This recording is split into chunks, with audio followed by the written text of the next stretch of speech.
সংস্কারের দাবিতে বিশ্ববিদ্যালয় শিক্ষার্থীদের আন্দোলনকে কেন্দ্র করে দেশের বিভিন্ন স্থানে ছড়িয়ে পড়েছে সহিংসতা। এরই মধ্যে কয়েকজন প্রাণ হারানোর পাশাপাশি আহত হয়েছেন বহু মানুষ। এতে সাধারণ শিক্ষার্থীদের মাঝেও দেখা দিয়েছে উদ্বেগ আর উৎকণ্ঠা। কোটা সংস্কার যে আন্দোলন চলছে, এই আন্দোলনকে কেন্দ্র করে ছাত্রলীগ, যুবলীগ এবং আওয়ামী লীগের যে হামলা কোটা আন্দোলনকারীদের উপর, এই হামলাকে কেন্দ্র করে আন্তর্জাতিক বিভিন্ন গণমাধ্যম তীব্র নিন্দা জানিয়েছেন। মার্কিন যুক্তরাষ্ট্রের স্টেট ডিপার্টমেন্টের মুখপাত্র ম্যাথু মিলারও এই বিষয়টি নিয়ে কথা বলেছেন Amnesty International, Al Jazeera, Times of India, NDTV, রয়টার্সের মতো বাগা যত সংবাদ মাধ্যম আছে সবাই কিন্তু এই বিষয়টি নিয়ে কথা বলেছেন এবং তারা নিন্দা জানিয়েছেন। শুধু মার্কিন যুক্তরাষ্ট্র না, মার্কিন যুক্তরাষ্ট্র ছাড়া পৃথিবীর অন্যান্য দেশের যারা আন্তর্জাতিক পর্যায়ে কাজ করেন এরকম নেতৃবৃন্দ আছেন, তারাও কিন্তু এই বিষয়টি নিয়ে কথা বলেছেন। এই বিষয়টি নিয়ে যেই আন্তর্জাতিক মিডিয়া এবং ব্যক্তিত্বরা যে রিপোর্টটি করেছেন, তার একটি অনলাইন সংস্করণের চ্যানেলাই একটি নিউজ করেছেন এবং সিএনএন বাংলায়, বিবিসি বাংলায় এই নিউজটি আছে, আরও অনেকটি পত্রিকায় এই নিউজটি ইতিমধ্যে এসেছে। আমরা যদি চ্যানেলের যে অনলাইন নিউজ পোর্টাল আছে সেই জায়গা থেকে একটু কোট করি, তারা বলছেন যে বিশ্ব গণমাধ্যমে কোটা বিরোধী আন্দোলন ও ছাত্রলীগের সংঘর্ষ, মানে বিশ্ব গণমাধ্যমে এই রিপোর্টটি তারা করেছেন এবং তারা যে নিন্দা জানিয়েছেন, আমরা যদি রিপোর্টটি একটু পড়ি তাহলে আপনাদের বোঝার সুবিধা হবে। সরকারি চাকরিতে কোটা সংস্কার দাবি আন্দোলনকারীদের সাথে গতকাল 15 জুলাই সোমবার দুপুর থেকে চলমান সংঘাতে শিক্ষার্থী আহত হওয়ার ঘটনা নিয়ে সংবাদ প্রকাশ করেছেন আন্তর্জাতিক বিভিন্ন গণমাধ্যম। এই জায়গায় তারা বলছেন মঙ্গলবার 16 জুলাই বেশ কয়েকটি আন্তর্জাতিক সংবাদ মাধ্যমে খবরের শিরোনামে দেখা যায় বাংলাদেশের চাকরিতে কোটা সংস্কার নিয়ে আন্দোলনরত শিক্ষার্থীদের সাথে ছাত্রলীগের সংঘর্ষে শতাধিক শিক্ষার্থী আহত হয়েছেন। আন্তর্জাতিক সংবাদ মাধ্যম রয়টার্স কোটা নিয়ে আন্দোলনরত শিক্ষার্থীদের সাথে সংঘর্ষ, এতে আহত শতাধিক শিরোনামে সংবাদ প্রকাশ করেছেন। Bangladesh student class in job quartz protection less than 100 injured. আচ্ছা, যাক, আমরা রয়টার্সের এই খবরটি দেখলাম। তারপরে যদি আমরা দেখি পুলিশ ও প্রত্যক্ষদর্শী সূত্রে প্রতিবেদনে বলা হয়, এটা রয়টার্সের সংবাদ, সরকারি চাকরির জন্য কোটা পদ্ধতি সংস্কারের দাবিতে আন্দোলনরত শিক্ষার্থীদের সাথে ক্ষমতাসীন দলের অনুগত ছাত্রলীগের সংঘর্ষের ঘটনা ঘটে। সোমবার এই সংঘর্ষে সারা 100 জনেরও বেশি শিক্ষার্থী আহত হয়েছেন। আন্দোলন কি এটা হচ্ছে অন্য একটি জিনিস। আনাদুলু নিউজ এজেন্সি সরকারি চাকরিতে কোটা বাতিলের প্রতিবাদে বাংলাদেশের শতাধিক শিক্ষার্থী আহত শিরোনামে সংবাদ প্রকাশ করেছেন। এই জায়গায় তারা লেখছেন, প্রতিবেদনে বলা হয় সরকারি চাকরিতে কোটা সংস্কার নিয়ে আন্দোলনরত শিক্ষার্থীদের সোমবার ক্ষমতাসীন দলের অনুগত ছাত্রলীগের বিক্ষোভে পরে এতে বেশ কয়েকশো শিক্ষার্থী আহত হয়েছেন। আন্তর্জাতিক গণমাধ্যম এপি বাংলাদেশের সরকারি চাকরি কোটা পদ্ধতি নিয়ে সহিংস ঘটনায় অনেকে আহত হয়েছেন শিরোনামে সংবাদ প্রকাশ করেন। আমরা যদি এপির নিউজটির দিকে একটু লক্ষ্য করি, তারা এখানে বলছেন যে আপডেট, জাহাঙ্গীরনগর বিশ্ববিদ্যালয়ের সংঘর্ষের কথা উঠে আসে। এতে বলা হয় সরকার সমর্থক ছাত্র সংগঠন এবং ছাত্র বিক্ষোভকারীদের মধ্যে রাতভর সংঘর্ষের সময় পুলিশ কাঁদানো গ্যাস ছুড়েছেন এবং লাঠিচার্জ করছেন। বাংলাদেশের রাজধানীর বাইরেও একটি পাবলিক বিশ্ববিদ্যালয়ে কয়েক ডজন শিক্ষার্থী আহত হওয়ার ঘটনা ঘটেছে। টাইমস অফ ইন্ডিয়াতে বলেছেন যে কেন বাংলাদেশের শত শত শিক্ষার্থী আন্দোলন করছে শিরোনামে সংবাদ প্রকাশ করেছেন। তাদের সংবাদটি যদি একটু দেখে, কোটা পদ্ধতি নিয়ে আন্দোলনরত শিক্ষার্থীদের সাথে ছাত্রলীগের সংঘর্ষে সোমবার দিনভর শতাধিক শিক্ষার্থী আহত হয়েছে। এছাড়াও আল জাজিরা সরকারি চাকরি কোটার প্রতিবাদে বাংলাদেশের শতাধিক শিক্ষার্থী আহত হয়েছে।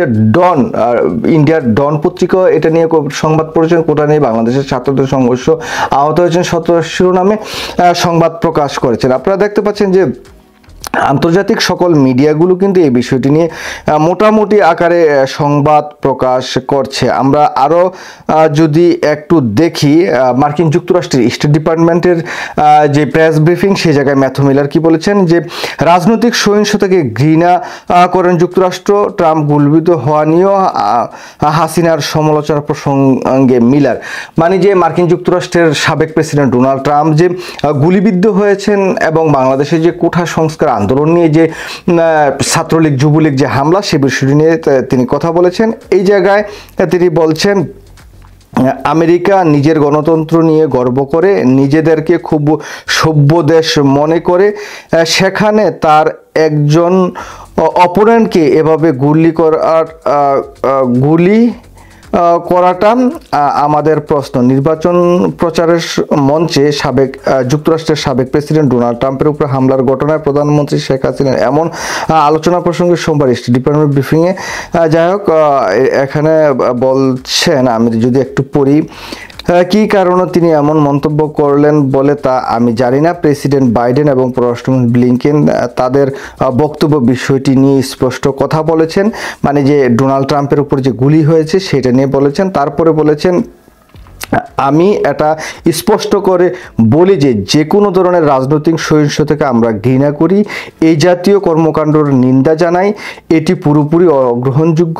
একটি শক্তিশালী জাতি হিসাবে কিছু বিষয় আমাদের নীতিকে কেন্দ্রে রয়েছে, সেগুলো আমরা মেনে চলি, যেমন শান্তিপূর্ণ উপায়ে মতবিরোধ দূর করা, আইনের শাসন, গণতন্ত্র, অধিকার, নীতি এবং বিশ্বাসকে সম্মান করা। যাই হোক, এই যে বাংলাদেশে যে ছাত্রদের যে আন্দোলন, ছাত্রদের এই আন্দোলনকে নিবৃত করার চেষ্টা শেখ হাসিনা করছেন।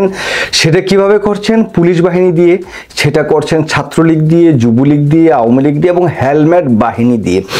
এই বিষয়টি নিয়ে কিন্তু আন্তর্জাতিক, শুধুমাত্র আমি তো বেশ কয়েকটি কথা বললাম যে অ্যামনেস্টি ইন্টারন্যাশনালও কিন্তু সেটার একদম সরাসরি নিন্দা জানিয়েছেন। তো এই ঘটনাটি কিন্তু বাংলাদেশে ঘটছে।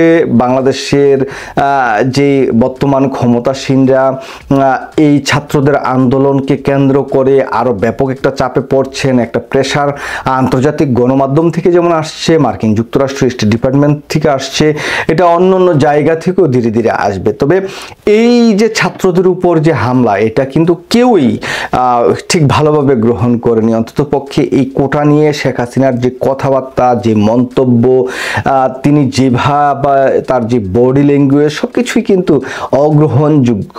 অনেকেই ছাত্রদের দোষ দেওয়ার চেষ্টা করছেন যে আমার আগের ভিডিওটিতে আমি উল্লেখ করলাম যে রাজাকার, তুমি কি আমি কি, রাজাকার রাজাকার, এই যে স্লোগান, এটাকে সামনে নিয়ে আসার চেষ্টা করছেন আওয়ামী লীগ। কিন্তু পক্ষান্তরে ছাত্র ছাত্রীদের উপর যে নির্বিচারে গুলি, কাঁদানো গ্যাস, ছাত্রলীগ যুবলীগের লোহা, হকি স্টিক, বিভিন্ন আগ্নেয়াস্ত্র, দেশীয় আগ্নেয়াস্ত্র নিয়ে যে হামলা করছেন, এটার প্রতিবাদ আন্তর্জাতিক যে মানবাধিকার সংস্থাগুলো আছে তারা জানাচ্ছেন, আন্তর্জাতিক মিডিয়া জানাচ্ছেন, বাংলাদেশের সাধারণ জনগণ জানাচ্ছেন, ছাত্র সমাজ জানাচ্ছেন, শিক্ষক সমাজ জানাচ্ছেন, বিরোধী দলের নেতাকর্মীরাও জানাচ্ছেন।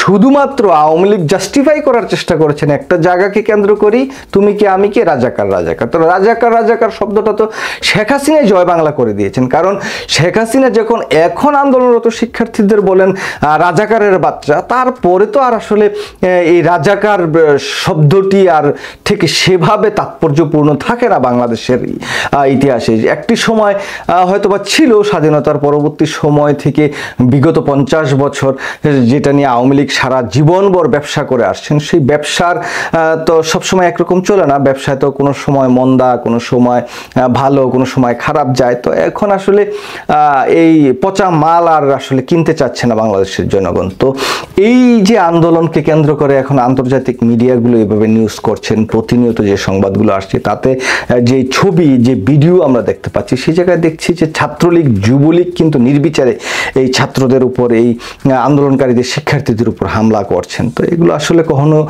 গ্রহণযোগ্য হতে পারে না। একটি রাষ্ট্র ব্যবস্থা বা একটি রাষ্ট্র কাঠামো কখনো এইভাবে চলতে পারে না। এই জায়গা থেকে বাংলাদেশকে মুক্তি চিপেতে গেলে ছাত্রদের এই আন্দোলনে সবাইকে সম্পৃক্ত হতে হবে এবং ছাত্রদের আন্দোলনকে সবাই সমর্থন করতে হবে এবং ছাত্রদের উপর যে নির্বিচারে যে হামলা ছাত্রলীগের, সেটা যদি আপনার ভাইও ছাত্রলীগ করে সেই ভাইকে ঘৃণা করতে হবে। আপনার পরিবারের কেউ যদি এই হামলার সাথে সম্পৃক্ত হয়, সে আওয়ামী লীগ করুক আর যাই করুক না কেন, তাকে আপনাদের ঘৃণা করতে হবে, তাদেরকে ঘৃণার চোখে দেখতে হবে। তাহলে হয়তো বা তাদের এই ভুলগুলো তাদেরকে ধরিয়ে দিতে হবে, তাহলে তারা শুধরাবে। তা না হলে এই যে হাসিনার যে ফেসিজম বাংলাদেশে, হাসিনার যে একনায়কতন্ত্র রাষ্ট্র ব্যবস্থা বিনির্মাণের যে প্রচেষ্টা, সেটা কিন্তু নির্বিচ্ছিন্নভাবে সে চালিয়ে যাবে। এখনই তাকে থামাতে হবে, এখনই এই ছাত্রলীগ যুবলীগই অসভ্য কুলাঙ্গার যে সংগঠনটি আছে সেটাকে থামাতে হবে। তা না হলে আমাদের জন্য সামনে কিন্তু আরো বড় বিপদ অপেক্ষা করছে। সবাই ভালো থাকবেন, সুস্থ থাকবেন, নিরাপদে থাকবেন। এখনকার প্রথম বিদায়।